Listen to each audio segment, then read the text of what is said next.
Este é o programa Debate Brasil, produzido pela AEPET, Associação dos Engenheiros da Petrobras, e transmitido para todo o país por uma rede de TVs comunitárias. Nós vamos conversar hoje com o general Durval Neri, atualmente coordenador de estudos e pesquisas do SEBRES, o Centro Brasileiro de Estudos Estratégicos.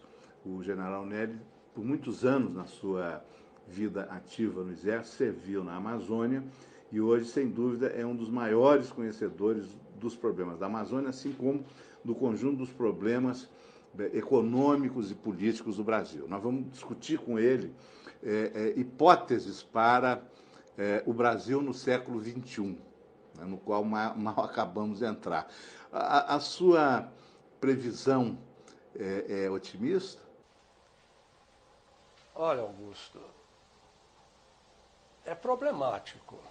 É problemático porque nós dependemos, vamos dizer assim, do país, não é? Mas todos nós sabemos que o país tem uma estrutura geológica muito rica. No momento, o Brasil é o país que tem tudo que o mundo desenvolvido necessita em minérios. O Brasil tem uma extensão, não é, bem representativa no mundo e tem uma população que é uma congregação de várias raças, né, uma população muito dedicada. Porém, precisamos ter, sim, gente honesta, gente comprometida com este desenvolvimento do Brasil. Não mais o Brasil do futuro, mas o Brasil do presente, o Brasil do século XXI. Eu tenho esperança, sim. Mas será que não há, hoje no Brasil, uma visão pessimista, uma visão até sombria, um pensar pequeno em relação ao próprio Brasil? Existe, não há dúvida, mas a gente percebe que a influência dos grandes grupos, porque o mundo hoje vive uma crise de energia muito séria, não é? Na verdade, nós podemos dizer que o mundo hoje vive uma fase, uma época de uma guerra de quarta geração. O que isso representa? Vamos ver como foram as guerras de primeira geração. Aquelas guerras napoleônicas em que os combatentes combatiam com espadas e lanças, no corpo a corpo. Então a guerra acontecia ali, no campo de batalha. E os grandes estrategistas perceberam que tinham que ir um pouco em profundidade. Aí entramos na Primeira Guerra Mundial, surgiu o avião, não é? Já emprego militar do avião, dos balões. Submarino ou ainda não? Ainda não.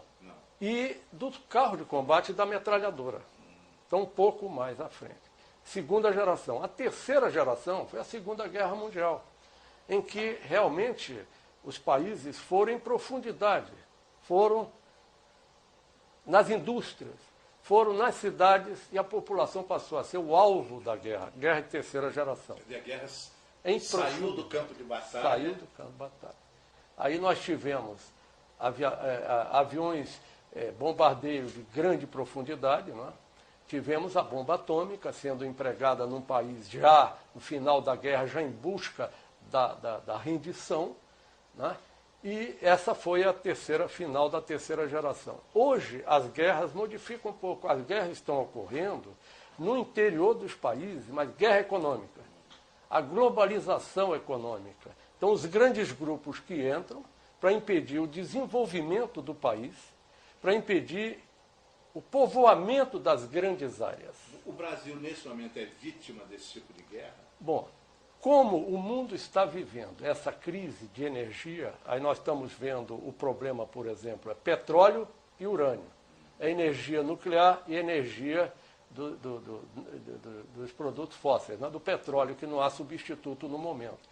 Então, os países que têm as suas reservas de petróleo estão sendo vítimas de ataques, né, dos países necessitados de petróleo. Então, nós vimos o Iraque, né, estamos vendo o que está acontecendo no Irã, né, a Venezuela teve problema, o Equador, problema com o seu petróleo, a própria Bolívia, e o Brasil agora descobriu o pré-sal, essa camada petrolífera imensa uma das maiores reservas de petróleo do mundo, abaixo da camada de sal aqui, em toda a costa brasileira, alvo, não há dúvida, dos países necessitados de combustível. Então, o que está acontecendo com o mundo hoje?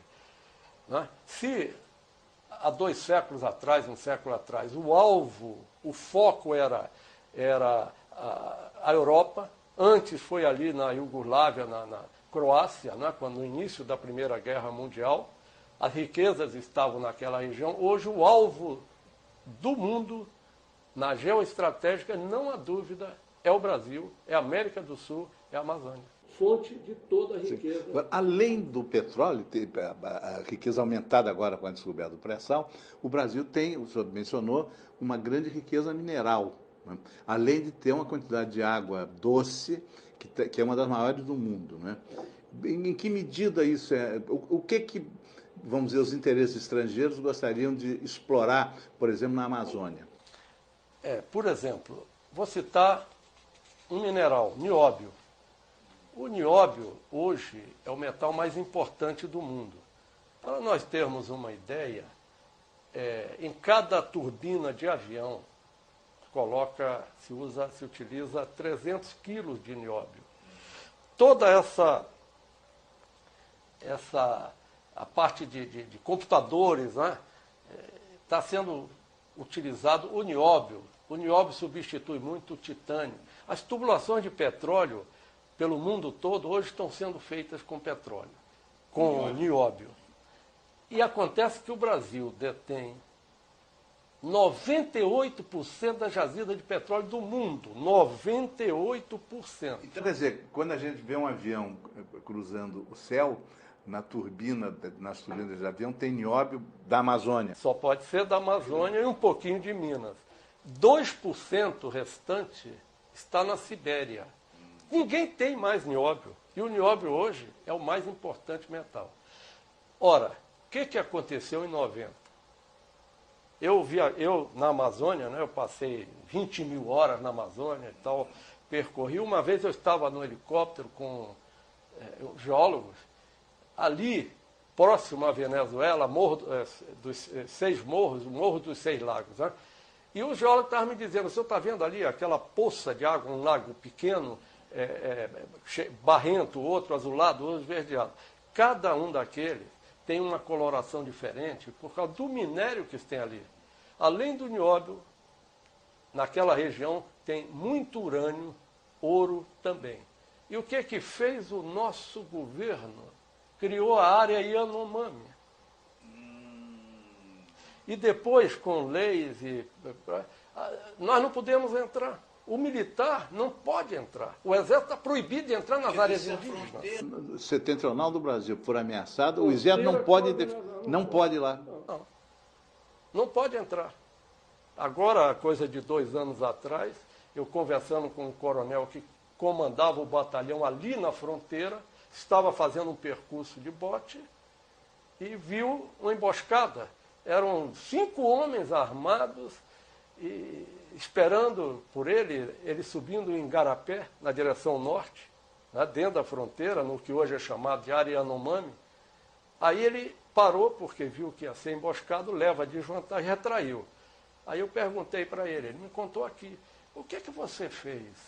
Ele disse, eu tive que ir no distrito, procurar juíza e pedir uma autorização para entrar. Eu digo, você está brincando comigo? Em zona de fronteira. Você, comandante do batalhão responsável, ele disse, sim, gente, eu não posso entrar, eu tive que ir com a permissão da juíza. Ele subiu, pegou, 3 horas depois ele voltou, ele estava com 4 homens dentro do bote de borracha. Não tinha mais ninguém emboscando. Ele prosseguiu, aí se deparou com uma grande pousada, uma construção muito bonita com ancoradouro. 10 barcos de pesca do lado, lanchas grandes, e 4 aviões anfíbios. Em cima do ancoradouro tinha um homem louro, quer dizer, lá a população, 98%, é brasileiro índio. Né? Mas tinha um louro, cabelos louros, com a mão na cintura e um fuzil às costas. Era gaúcho? Ele perguntou, quem é você? E o homem respondeu: eu sou Forças Especiais dos Estados Unidos da América do Norte. Era um militar norte-americano em território brasileiro. Exatamente. E o que é que você está fazendo aqui, se eu faço a segurança desta pousada que é de um cidadão americano? Quantos são? 15. Claro que ele não era da ativa. É um mercenário, talvez contratado. Mas ele se apresentou como sendo membro das Forças Especiais.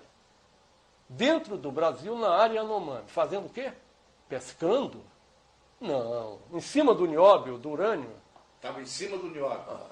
E outra coisa, não existe a etnia Yanomami. Todo mundo sabe disso, quer dizer, faz de conta que não sabe. Eu, quando era jovem na Amazônia, andei por ali, Rio Negro, subindo o Rio Negro, margem esquerda, tinha o Mike. Conheci o Mike. O Mike era um missionário, não era um geólogo. Tinha instrumento de pesquisa geológica. Entrou como missionário, mas era geólogo. Era geólogo, fazendo levantamento. Na década de 60, o Mike não deixava nós nos aproximarmos dos índios daquela área, da região do margem esquerda do Rio Negro, né? Acima de Manaus. Por quê? Porque ele descobria uma jazida mineral, ouro ou o que fosse, pegava uma família de índios, Aimiris, Atroaris, são mais ou menos 100 etnias, e colocava exatamente naquele lugar e não deixava a gente lá. Vocês vão transmitir doença. Podemos fazer uma comparação. Mais acima e do outro lado do rio estavam os salesianos. Vai hoje lá, onde tem os tucanos. São brasileiros índios bonitos, as moças bonitas, fortes, sadias e frequentando escolas. Eu andei por lá e vi. Hoje, São Gabriel da Cachoeira, quase toda a população é de brasileiro índio. Agora, os coitados dos Aimiris Atroaris, que estavam na região onde o Mike dominava, estão raquíticos, ninguém chegou perto, estão querendo o quê? Eles estão querendo a geladeira, a televisão, a escola. Mas criaram a área Yanomami para ninguém entrar. Agora, que área é Yanomami? Por que Yanomami? 91, 92, presidente Collor, à mesa, assinando a criação da área Yanomami. O Exército tinha feito o levantamento por ordem do governo das etnias, mais ou menos 100 etnias. O mapa estava em cima da mesa, os ministros presentes. E estava ali mais ou menos 100 bolas em cima daquele mapa da Amazônia. Tinha um cidadão norte-americano na mesa, disse: isso não nos interessa. Pegou o lápis e fez um círculo gigante e disse: tem que ser assim, deste tamanho, englobando todas as etnias. Aí, que nome nós vamos dar?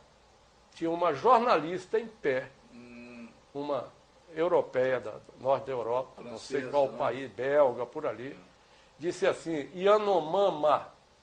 Yanomama. Aí ele virou para trás, disse o quê? Yanomama. Aí ele escreveu Yanomami. Yanomama é o dialeto que a maioria daquelas etnias fala. Então ela sugeriu isso. Então virou Yanomami. Não existe o índio Yanomami. Não a pretexto de um dialeto. De um dialeto. Bom, o que eles queriam? O mineral. Muito bem. Há 1 ano e meio atrás eu cheguei em Manaus, tá? Porque agora criaram a Raposa Serra do Sol. Por quê? Porque em 1845, por aí, a Inglaterra, querendo o ouro daquela região, na sua colônia Guiana, ele invadiu o Brasil ali pelo Pirara, atravessou o rio Pirara, né? É um rio que a gente passa andando na maioria dos trechos, e tomou o Brasil. Eu conheço essa parte, que foram 3 invasões, e o capitão que defendia o forte de São Joaquim, eu acho que era o São Joaquim, ele expulsou os ingleses, mas a última vez, já em 1850 e pouco, eles ficaram, era o ouro. E aquilo foi para o rei da Itália, e o rei da Itália julgou que o Brasil tinha que entregar parte do seu território para a Inglaterra, porque a Inglaterra queria o nosso ouro. Então, essa política de, se o seu vizinho tem o que você não tem, você tem direito a tomar, que se fazia muito 2 séculos atrás, como esse exemplo que eu estou dando. A Inglaterra queria o ouro, tomou parte do Brasil. E nós cedemos, por imposição do rei da Itália, que era o árbitro, uma área do tamanho maior do que o estado de Sergipe. Maior do que Maior. Sergipe. É a Pirara. E eles, querendo o resto, porque tem muito mais ouro ainda do lado de cá, forçaram e o governo criou a área Raposa Serra do Sol. E tem o lance que eu vi, filmado, a polícia chega lá e diz para um senhor de 80 e poucos anos, o senhor tem que sair da sua fazenda agora, ano passado. Ele disse, mas eu estou aqui há 80 anos, isso aqui era do meu pai, eu produzo arroz, o senhor tem que sair, porque o senhor é branco e não pode ficar. Ele disse, minha mulher, a sua mulher fica, que é índia. Essa família, com vários filhos, foi para Boa Vista, e a terra ficou lá na mão, não sabe de quem. O senhor brasileiro, né, nasceu e viveu lá, morreu há pouco tempo, agora, recentemente. A mulher dele, viúva, brasileira índia, disse, eu quero voltar para a minha terra. Se você pode voltar, seus filhos não, porque são filhos de pai branco. Isso está acontecendo no Brasil hoje. E nós aqui embaixo não sabemos. Agora, o que é isso? É a cobiça internacional que nós temos de riqueza. Isso está saindo e o povo não está sendo beneficiado daquilo que é nosso. Você falou da água, por exemplo. Ora, nós temos 20% da água do mundo, água doce, mas já estamos perdendo, né? Então, por exemplo, eu lembro que há um tempo atrás a gente chegava num restaurante, o garçom botava uma jarra de água e ninguém pagava, você não tinha que pagar, era água boa, filtrada e tal, água, né? Hoje, você entra no restaurante, o garçom bota uma garrafinha, que se um quarto de litro, né? 2,50. Quer dizer, o litro da água hoje é R$10. Muito bem. A fonte onde é? A fonte é a nossa aí. É aqui em Minas, na Serra de Petrópolis, no Brasil inteiro. Água cristalina, água pura, como só existe em poucos lugares no mundo. Muito bem. 4 empresas estrangeiras dominam o mercado de água no mundo. A Nestlé, a Coca-Cola, a Suez, tem mais uma que eu não lembro agora. Elas compram as jazidas, elas enchem a garrafinha. Quanto custa uma garrafa daquela? Nada. 1/1000 do real. A tampinha também é uma bobagem. Enche e vende R$10 o litro. Atrás daquilo, o que é que tem? Nada. A nossa água, o caminhão que vai levar, distribuir, etc. R$10 o litro. E quanto custa 1 litro de gasolina, por exemplo? 2 e pouco. Por quê? Se a água não tem custo nenhum, o mínimo, o petróleo, desde a pesquisa, retirada, uma quantidade enorme de pessoas trabalhando, gera empregos. Então, hoje, o alvo deles é a água. E vai ser motivo de guerra, não tenho dúvida, já está sendo motivo de guerra. Olha a Turquia. Bom, como esse assunto exige uma exposição mais longa, tal a desinformação do que nós somos vistos, eu vou lhe pedir licença para fazer um intervalo, aí a gente vai ter tempo suficiente para... Até já. As mulheres já superaram muitas barreiras. Chegou a hora de superar mais uma, o medo de falar da violência. Ligue 180, Central de Atendimento à Mulher. A gente ouve, orienta e te apoia. O serviço é gratuito, confidencial e atende 24 horas. Uma vida sem violência é um direito de todas as mulheres. Ministério da Saúde. Secretaria Especial de Políticas para as Mulheres. Brasil, um país de todos e de todas. Esse é o programa Debate Brasil, produzido pela AEPET, Associação dos Engenheiros da Petrobras, e transmitido para todo o país por uma rede de TVs comunitárias.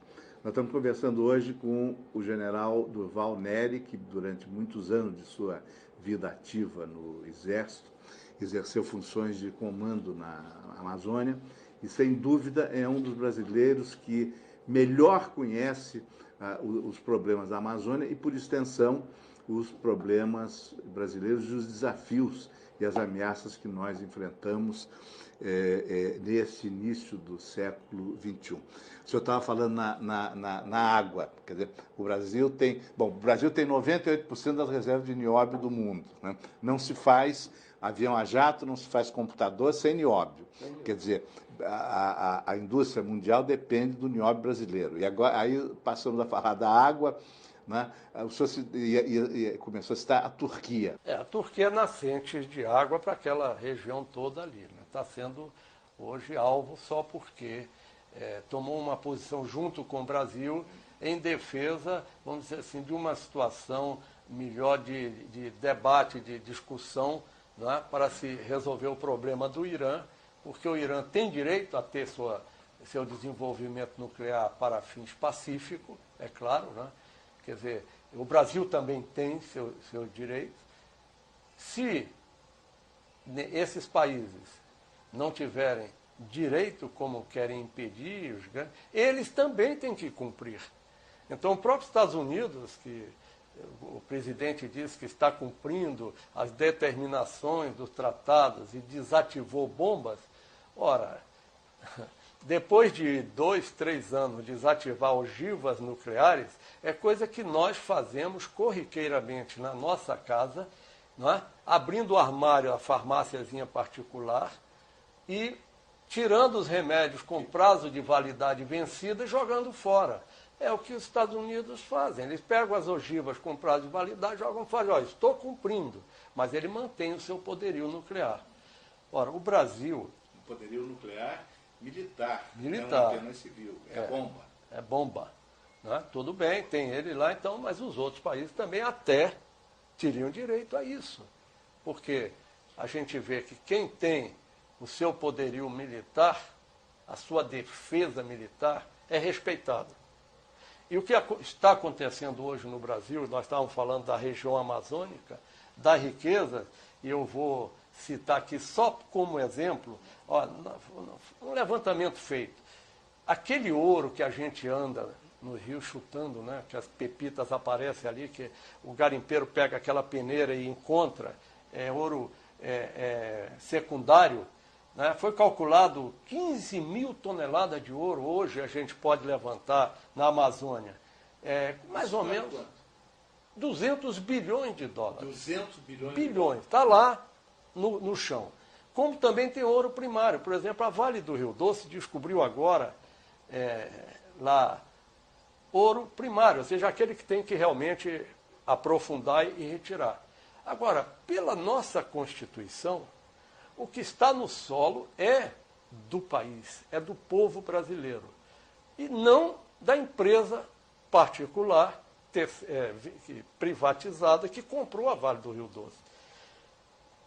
O Brasil, o governo, quando vendeu a Vale, não podia incluir na venda as jazidas minerais. Que ainda não tinham sido descobertas. Aí as empresas estrangeiras, inclusive, que estavam na concorrência, não, nós não vamos então comprar. Aí inclui contra o que está previsto na Constituição. Então eles compraram até as jazidas. Crime de lesa pátria. Não pode. O Congresso ainda não referendou. Pode tomar de volta. O povo brasileiro tem que pensar nisso e tomar de volta. Descobriram o ouro agora, uma fortuna. Serra do Carajás. E quanto é que foi vendido a Vale do Rio Doce? Estabeleceram o preço dos caminhões, dos tratores, das máquinas, venderam. E eles levaram de graça a jazida. Todo esse material que está saindo, exportando, não paga imposto. Exportação não paga imposto. O nióbio deve estar saindo assim também. Sim, no caso do nióbio, parece que é uma situação muito misteriosa, né?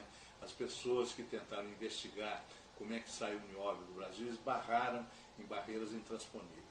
Agora que sai porque cada dia tem mais avião aí. Sai, inclusive, aqui de Minas, tem nióbio, e houve um acerto que eles continuariam contrabandeando o nióbio de Minas Gerais para o exterior. Quer dizer, é um contrabando tolerado. Tolerado, reconhecido, tolerado. Olha, eu estive há pouco tempo numa viagem, eu fui a Amsterdã, na Holanda, e procurei uma loja, eu tenho a fotografia, que vende diamantes. Fotografei a casa e a placa, 1834, por aí. É uma empresa que vende diamantes. Entramos, uma funcionária trouxe uma bandeja com 6 diamantes. Aí eu apontei para o maior, ela queria vender. Eu perguntei, qual é o preço desse diamante maior? Daria um anel muito bonito, diamante azul. O preço corresponde a R$650 mil. Um diamante. Aí eu perguntei para o rapaz que estava ao meu lado. Eu fotografei. Tenho a fotografia. Eu perguntei, onde está a mina de vocês? Aí ele apontou para um mapa na parede que estava atrás de mim. Eu fotografei. Brasil. Aquele diamante em Amsterdã, azul, do Brasil. Raríssimo no mundo. O mapa era o Brasil. 3 minas exatamente onde é hoje a Raposa Serra do Sol. 3 minas onde ali, é a Raposa Serra do Sol. Assinalado no mapa, eu tenho a fotografia. 2 localizadas na área Yanomami. 3 dentro da Venezuela, na área Yanomami venezuelana, que o presidente Chávez não deixa ninguém chegar lá. Os estrangeiros não chegam lá. E 2 na reserva Roosevelt, em Rondônia, onde mataram aqueles garimpeiros há alguns anos atrás. Muito bem.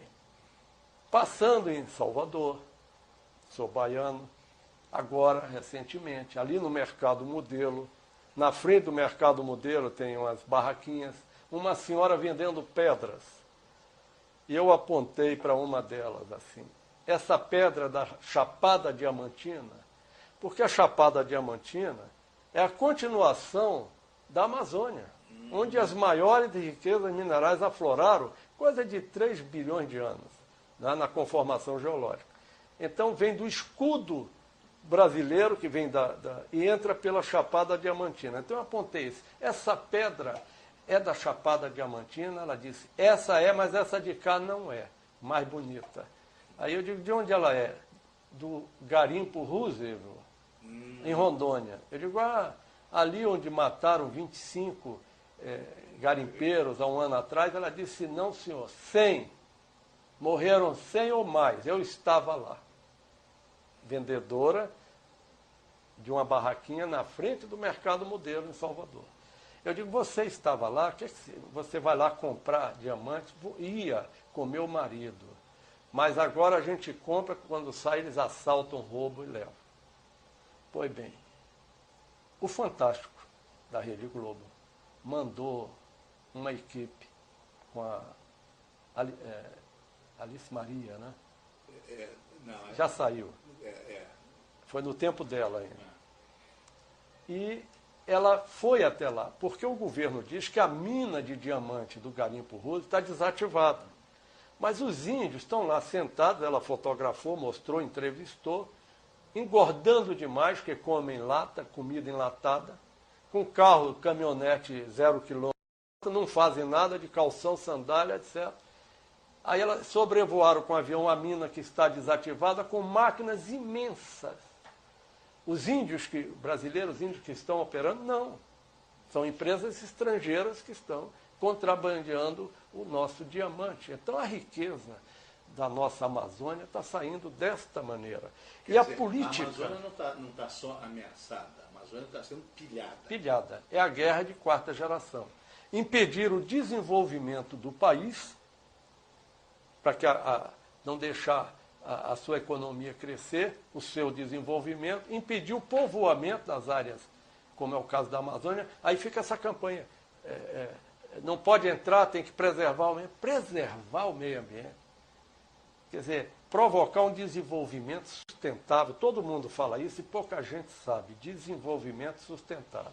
Então, o desenvolvimento sustentável seria Tá bem, explora o diamante, a pedra, faz o polimento ali, monta a indústria ali do lado da mina para que a população se beneficie. Isso é desenvolvimento sustentável. Quer dizer, a nossa produção, toda aquela riqueza mineral está sendo levado, né? Inclusive a água está sendo levada. Se hoje, agora nós formos a Belém, na foz do Amazonas, né, nós vamos ver filas de navios petroleiros enchendo o tanque de água do rio Amazonas e levando. Cada navio pode levar 400 a 450 milhões de litros de água. A Arábia Saudita gasta $2 para dessalinizar a água lá, 1 metro cúbico por aí. Ora, se ele leva 250 milhões de litros, ou 400 milhões de litros de água, vamos supor que fosse $2, 450 milhões, cada navio está levando o quê? 900 milhões de dólares de água. Quase 1 bilhão. Não paga um centavo a água é de graça? Está saindo, o governo está deixando. Por que não vende água? Nós não pagamos a nossa aqui, nós não pagamos R$10 o litro da água da mesa do restaurante. Então, por que não cobra? E a biodiversidade que vai junto com a água? Muita coisa é levada e os remédios são produzidos. Sim. Não é? Então, a guerra de quarta geração é essa. Aí vem essa campanha, como esse absurdo que eu vi na televisão agora, 2, 3 dias atrás. Não coma carne brasileira, que ela é ilegal. Como é que o Ministério Público Federal bota no ar, no horário nobre das televisões, um anúncio para que o brasileiro não coma carne brasileira? Ilegal? Ora, meu Deus. Mas ilegal a que pretexto? Por quê? Para não comprar nossa, para diminuir a produção, para importar carne. Então vamos ver o que acontece com a carne. O europeu quer comer a carne brasileira. Por quê? Porque ele andou morrendo com o mal da vaca louca. O gado da Europa e dos Estados Unidos é um gado que, por causa do frio, ele fica no estábulo. É gado entabulado. Então come ração. Essa ração é preparada, é vendida, a maior empresa que fabrica a ração é a Monsanto. Então a Monsanto fabrica a ração para o gado. Só que ele usava restos de animais para fazer a ração. Isso é proteína vegetal para animais vegetarianos. Um dia, sei lá, um animal doente foi usado e a ração que dali foi produzida gerou o mal da vaca louca. Todo mundo doente. Então eles querem comer a nossa carne, porque o nosso pecuarista não usa a ração da Monsanto. Ele queima a grama, nós temos bastante terra, ele queima a grama para que a grama, a erva daninha morra, para ele não usar os agrotóxicos. Né? Não só os agrotóxicos, como também não entabular o gado. O gado come grama, por isso é conhecido como o gado verde. Todo mundo quer comprar. Aí eles ficam fazendo esta propaganda para nós reduzirmos a produção, sem contar as ameaças das doenças que de vez em quando surgem e que a gente sabe, aquela febre aftosa, por exemplo, a última, exatamente quando o pecuarista brasileiro, o Brasil conseguiu conquistar o mercado russo da carne, vendendo, exportando carne para a Rússia, surge a febre aftosa em fazenda na fronteira com o Paraguai, a 20 quilômetros da base americana. Eu pedi para laboratórios que fizeram a pesquisa descobrirem que febre aftosa era essa, qual era o vírus, só existia no Texas. Aí vem uma grande interrogação. Houve um surto de febre aftosa em território brasileiro provocado por um vírus que só existe no Texas. Então como é que o vírus veio do Texas para cá? Estava a 20 quilômetros da base americana, Brigadeiro Mariscal Estigarribia, no Paraguai. Coincidência? E nós perdemos o mercado russo de carne. os pecuaristas americanos praticamente ganharam. Infelizmente, chegando ao fim, porque essa é uma história fantástica. Pena que é verdadeira. Como nós temos 3 minutos, o que o senhor recomendaria ao governo brasileiro, às autoridades brasileiras, aos congressistas brasileiros tão desinformados e ao público brasileiro em defesa do interesse do Brasil no século XXI? Olha, Augusto, eu não aconselho para o governo realmente não. O Brasil está numa posição muito boa. Com essa crise econômica ocorrida no mundo, a recuperação da economia americana é não sabemos quando, a do Japão, a Europa está em situação pior, e o Brasil tem condições e realmente está subindo no patamar. Nós precisamos aproveitar isso. Então, eu acho que compete a nós, brasileiros, eleitores, elegermos gente competente e que entenda do assunto. Por exemplo, pré-sal. É a hora do brasileiro ver quem é que entende de pré-sal. Estão brigando, né, pelo royalty, quando se for feito realmente uma mudança na lei, aquela lei criminosa, que quem compra a jazida passa a ser dona, vende para o Brasil se quiser, e o pré-sal, o que é? Pouquinho dinheiro que vem para Rio, Espírito Santo, etc. Se mudar essa lei, nós vamos ter muito mais royalty. Então tem que mudar. Vamos votar elegendo gente competente, gente que entenda de petróleo, porque o futuro está aí. Obrigado. O programa de hoje prossegue com o nosso caderno de cultura Livros na Mesa, produzido e apresentado por Suzana Vargas, da Estação das Letras. Até já.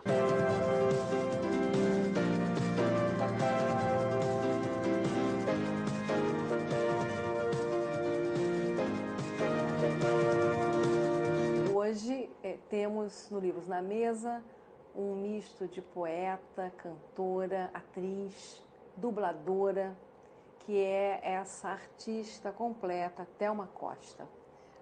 Thelma, muito obrigada por estar aqui conversando conosco. Nossa, é uma honra, um prazer enorme. Eu recebi o teu convite assim, como se fosse ir para o Oscar. Isso aqui é um momento de Oscar, muito especial. Obrigada mesmo por esse convite por parte de todos, né, do canal e principalmente a Estação das Letras. Nós aqui do Livros na Mesa que ficamos satisfeitos com a sua presença, Thelma.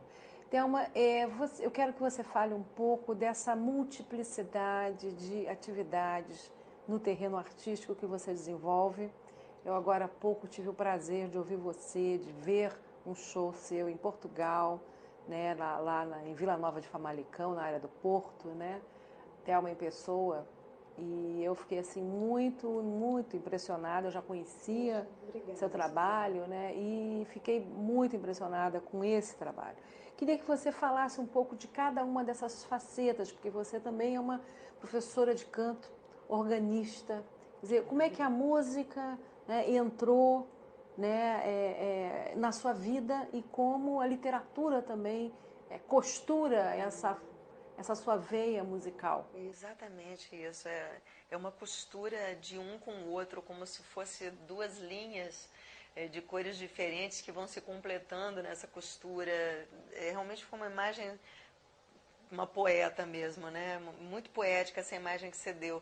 Porque se eu for voltar no tempo, eu acho que o que começou primeiro, lá no início de tudo na minha vida mesmo, foi a literatura e a poesia. Meu pai era um cara que lia muito, né? Advogado, e ele lia muito, e era poeta também, né? Nunca publicou tal, mas ele tem muitas poesias, infelizmente ele já foi embora. Mas desde criança eu ainda não sabia ler e eu já falava poemas na escola. Eu decorava, aprendendo de ouvido. E então assim, a poesia e essa coisa de ler, né? Quando eu aprendi a ler, eu me lembro, meu pai fazia uma coisa que eu achava sensacional. Todo sábado a gente não via a hora que ele chegasse em casa, que ele chegava depois do almoço, do trabalho, porque ele chegava sempre com um livro, um livrinho para cada uma de nós. Então a gente ficava morrendo de vontade dele chegar. Todo sábado a gente ganhava um livro diferente. Então eu ficava ansiosa aguardando o sábado chegar, porque eu queria saber qual seria o livro dessa vez. Ele não dizia. Não, ele não dizia, e eu ficava impressionada. Eu me lembro muito dessa imagem de eu lendo debaixo da mesa. Eu deitava embaixo da mesa, era muito fresquinho, é muito calor lá no interior de São Paulo, onde eu fui criada em Presidente Venceslau. Nasci em São Paulo, mas fui criada em Presidente Venceslau, quase divisa com Mato Grosso, e lá é muito quente. E eu ficava debaixo da mesa, naquele fresquinho, assim, da mesa da copa, né, onde eram servidos os jantares, assim, para as pessoas importantes que chegavam, porque a gente, assim, da ralé da casa, eu comia, fazia as refeições, era na cozinha, né? E eu ficava ali debaixo da mesa, lendo. E gostava sempre de ficar debaixo das coisas, eu tinha muita facilidade de ficar debaixo das coisas, porque eu fui muito pequena, né? E aquilo foi me dando uma coisa literária, de gosto pela leitura. Que era aquilo que a gente estava conversando nessa viagem, né, Suzana? Como que a leitura é importante, precisamos de leitor, porque isso me desenvolveu o gosto pela escrita também. E quando eu fiquei adolescente, a minha mãe me colocou no clube do livro, que eu tinha um livro por semana para ler. Era um momento, e até hoje eu tenho essa sensação, quando eu volto de um encontro como esse que a gente teve lá em Portugal, ou quando eu estou imagina, eu estou falando igual português, quando eu estou ouvindo uma entrevista de algum escritor, eu anoto o nome do livro, né, pela televisão, tal, quando eu vou numa livraria, eu tenho até hoje esse mesmo prazer de começar a ler um livro. Então, a literatura sempre teve na minha vida. Eu comecei a estudar música, estudar mesmo em conservatório, com 7 anos de idade. E eu não sei se porque gostava muito, ou porque é a minha maneira de ser, levar a sério tudo, eu levo a sério até jogo de dominó. Então, eu me tornei uma excelente aluna do conservatório. Muito cedo eu ganhei o prêmio mais importante de piano que tinha no estado de São Paulo, o prêmio governador do estado, né? Primeira vez que eu vi uma orquestra ao vivo foi em São Paulo, quando eu fui receber esse prêmio. E isso me incentivou a continuar. Eu vim para o Rio de Janeiro porque a minha intenção era ser pianista internacional. Aliás, tinha que ser internacional, né? Realmente uma aspiração. Totalmente. Né? E eu fui fazer a faculdade e os meus professores na faculdade me incentivaram a fazer órgão. Fiz faculdade de música. Duas faculdades de música. Uma, eu fiz o bacharelado em órgão, que isso me levou para a Inglaterra, porque eu fui para a Inglaterra ser organista na Inglaterra. Eu dei concertos de órgão na Inglaterra. Que é uma coisa difícil. Dificílimo. De conseguir. Muito difícil de conseguir, e principalmente conseguir se formar, ainda mais com uma nota em órgão, como eu me formei, porque você, para ser organista, você tem que ser um excelente pianista. Então, eu fui incentivada pelos professores de órgão a fazer órgão, porque eu tocava piano muito bem. E isso me levou para a Inglaterra, onde eu fui estudar música na Royal Academy of Music. Quando eu voltei para a Inglaterra, porque eu fiquei lá 2 temporadas, eu fui fazer canto na Guildhall. Porque quando eu fiz faculdade de música, eu me destaquei muito no órgão e no canto, que eu não sabia técnica, e fui aprender. Quando eu fiz a Guildhall na Inglaterra, o professor ficou doido, assim, sabe? Eu me lembro, tenho isso até gravado, dele dizendo, no último dia de aula que eu tive, ele dizendo, fica mais um ano aqui na Inglaterra. Então, assim, para estudar. Então, você percebe o canto, a música, a literatura foi entrando. E eu sempre escrevi. Só que eu não sabia que tinha algum valor literário. Até o dia que eu fiz um espetáculo de música, de poesia e de teatro chamado Amor Feminino Plural. E a produtora precisava de poesias. E aí foi que eu mostrei as minhas poesias, falei essas poesias no Rio Grande do Sul, sua terra. Uma crítica no jornal desse tamanho, metade da crítica era falando da minha poesia. E ali eu falei, mas então tem algum valor literário a minha poesia? Porque eu achava, você fica achando que só tem valor o que os outros escrevem, você não tem muito noção de si. Foi assim, hoje estou com um disco, fazendo peça de teatro, um livro, Além do Horizonte. Além do Horizonte, que é a minha primeira poesia. Com um CD, né? Com um CD encartado. Com o CD do audiobook, é um audiobook que tem. Então, hoje já tem um CD, escrevi um livro, falta plantar uma árvore e ter um filho, né? E, entre outras coisas, né, quer dizer, você também, como atriz, né, Thelma? Atriz, você tem feito roteiros e tem trabalhado nesses roteiros o casamento entre poesia, literatura e o canto, né? Como aconteceu nesse show Thelma em Pessoa, né, que você lê, fala poemas do Pessoa e canta, né, e acompanha, e o roteiro é seu, a produção é sua. E queria que você falasse um pouco desse show e um poema desses do Pessoa para o deleite aqui dos nossos espectadores. Então, esse espetáculo surgiu praticamente 3 anos atrás, quando o tema do Congresso de Poesia, o Congresso Brasileiro de Poesia, lá em Bento Gonçalves, o tema seria Fernando Pessoa.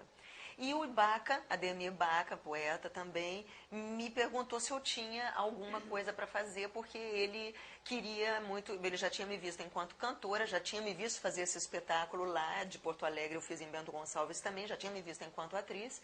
E ele falou, você tem alguma coisa de Fernando Pessoa? Eu falei assim, cara, eu não sei fazer as coisas assim, por encomenda desse jeito, mas eu vou pensar. Comecei a ler tudo do Fernando Pessoa, e de todos, né, os heterônimos, né, e eu, naquele momento, porque é uma questão muito de momento, né, Suzana, como a gente está, né, eu fiquei apaixonada pela poesia do Álvaro de Campos. Fiquei apaixonada pela expressão dele, pelo sarcasmo, pela ironia, pela coisa política. Eu fiquei muito impressionada. E, principalmente, o que me atraiu muito a fazer o Álvaro de Campos foi a ode que ele escreveu em homenagem ao Walt Whitman, que é um dos meus autores preferidos, né? Eu ainda quero fazer um trabalho em cima da poesia do Walt Whitman, né? Como atriz. É um dos meus poetas preferidos. Eu amo o Walt Whitman. Eu digo para todo mundo isso, Suzana. Eu digo assim, que houve 3 homens que mudaram a minha vida enquanto pessoa, interiormente. Pelas coisas que disse, pelas coisas que foi. Porque não adianta só dizer, né? Tem que ser. Jesus Cristo, a pessoa dele, as coisas que ele fez e disse. Rainer Maria Rilke e o Walt Whitman. Foram os 3 homens que mudaram a minha vida. Então, aquilo dessa ode dele para o Walt Whitman, eu falei, cara, eu tenho que fazer Álvaro de Campos. Então, bolei, lendo tudo, fiz o roteiro e chamei a Mônica Serpa para me dirigir e o Alexandre Moreno para fazer a direção de ator, né? E então, fizemos o espetáculo lá, até a Carmen Moreno, que está aqui hoje também, estava lá, né, assistindo, e foi uma coisa que teve uma recepção, sabe, uma receptividade por parte das pessoas incrível.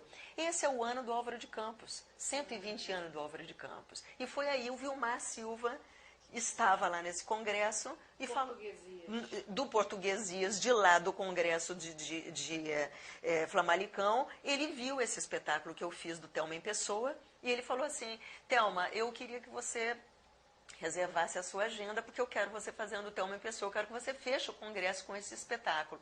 Eu achei uma responsabilidade incrível, né, tal? Eu fiquei nervosíssima. Eu fico nervosa até para cantar uma música ou falar um poema, né? E acabou que fui fazer e foi essa coisa, que tive essa recepção tão maravilhosa lá por parte dos portugueses.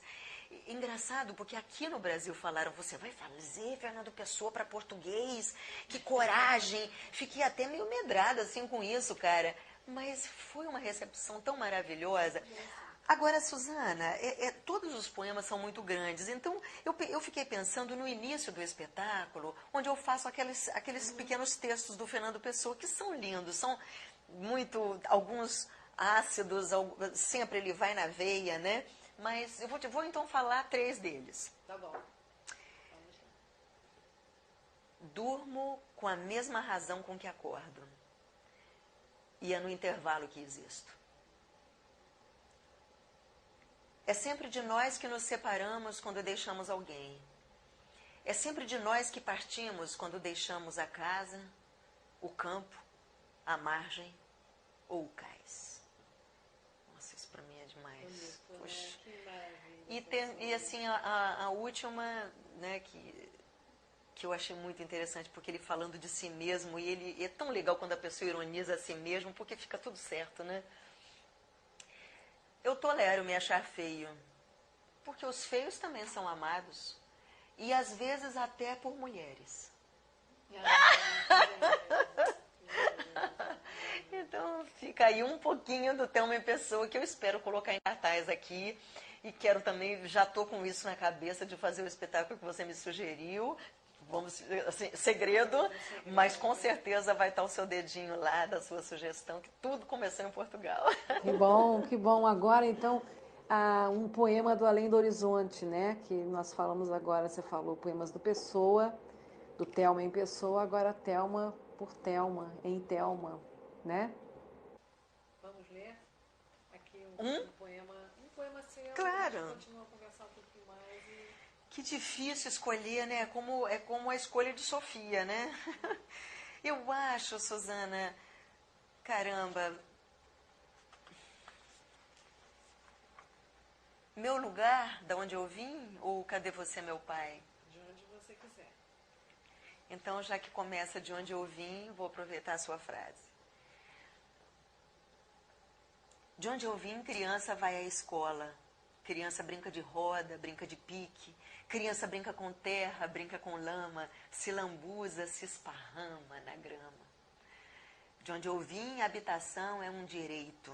Tem árvore no quintal, tem fruta na árvore, se come fruto do pé, no pé, se lambuza a boca, a mão e a roupa. De onde eu vim, se conhece o fruto, antes da flor. É pela folha, formato da folha, cheiro da folha. E o fruto é doce como doce de arroz doce. De onde eu vim, se gasta tempo para ver as estrelas, para ver o luar. Se vê da varanda, se vê da calçada. E entre uma estrela e outra, se cumprimenta quem passa. E quem passa é boa praça, e o cumprimento é de graça. De onde eu vim, se gasta tempo com conversa, se fala o que pensa, se lê pensamento, olhos nos olhos, sinceridade, lealdade. Amigo é para sempre, amizade é verbo, doação em extinção, inspiração para canção. Então é uma canção, né?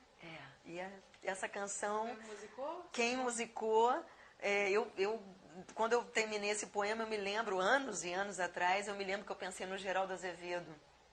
Falei, cara, isso tem a ver com o Geraldo Azevedo, porque ele entende disso, porque da onde ele veio é assim. De onde veio a Thelma? Eu vim de Presidente Venceslau, interior de São Paulo. Eu digo que vim de lá porque, na verdade, nasci em São Paulo, mas fui criada a vida toda em Presidente Venceslau, né? Com quintal, né? Com manga. Eu conheço o fruto mesmo pela folha, sabe? Essa coisa é muito verdade, né? E aí, quem musicou lindamente, que ficou uma coisa meio baião, sabe? Ficou lindo, foi justamente o parceiro do Geraldo Azevedo, do Geraldinho, que é o Geraldo Amaral, que eu cantei uma música dos dois, Quem Merece, no meu CD. Então, a nossa amizade começou daí. Eles adoraram a interpretação que eu dei a essa música e ficamos amigos e ele musicou. Eu estou doida para gravar essa música. Tem mais um poema aí que eu acho que dá tempo. Eu tenho. Então, esse daqui é um poema que eu fiz para o show do Chico Buarque, né, que era intitulado Thelma canta Chico Buarque na dramaturgia brasileira, que eu fiz um show só de músicas que o Chico fez para teatro e para cinema. E entre uma música e outra, eu falava coisas dele, textos dele. Mas aí, para esse filme, Perdoa-me por me traíres, eu precisava de um poema que ele não tinha, e eu não tinha visto nenhum poema que falasse sobre a traição da mulher, do ponto de vista da mulher. Aí, escrevi e deu nisso. Além do Horizonte, que é o que intitula o livro. Aprendi desde criança, na barra da saia de minha mãe, tias e vizinhas, que traição é pecado, é desacato, é desrespeito. Quando o assunto não era a traição do fulano, elas trocavam receitas de bolos e doces. Não trocavam experiências, não falavam de sexo, não falavam de vida. Eram mal amadas, bem arrumadas e desamadas, secas como uva passa, sem cheiro como fruta de véspera, sem graça na alma. A traição dos homens as consumiam e se orgulhavam da própria fidelidade. E nessa prisão, sem sol, sem ar, sem água, elas iam murchando, não percebendo que o tempo passa, perdendo o viço do olhar, do andar. Nunca entendi por que tanto peso à traição. Talvez porque lhe dessem o seu devido valor, só que um valor ao contrário.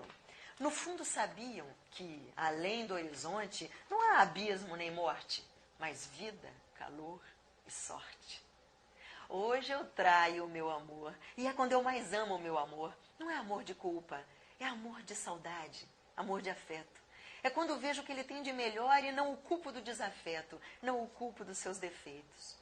Vou para lá, para além do horizonte, e volto inteira, renovada, volto bem-humorada, volto em paz, volto mulher, fêmea no cio. Sem perceber, me libertei, furei o cerco, não repeti a história ancestral. Maravilha, Thelma. Obrigada, Muito Suzana. bom. Muito obrigada. Então, Thelma, vamos esperar agora pelas próximas produções, né? As próximas peças, os musicais, enfim, todos os projetos que você tem sempre, muitos. Estou com alguns aí, mas tem uns projetos aí que, assim, a nível literário, a nível mesmo, não meu, projeto que a ideia é minha, mas não que seja para exaltar qualquer trabalho meu, mas eu estou com um projeto para exaltar o trabalho dos nossos poetas. E eu te aviso para a gente falar sobre isso. Obrigada. Falamos ao mesmo tempo. Essa foi Thelma Costa para o Livros na Mesa.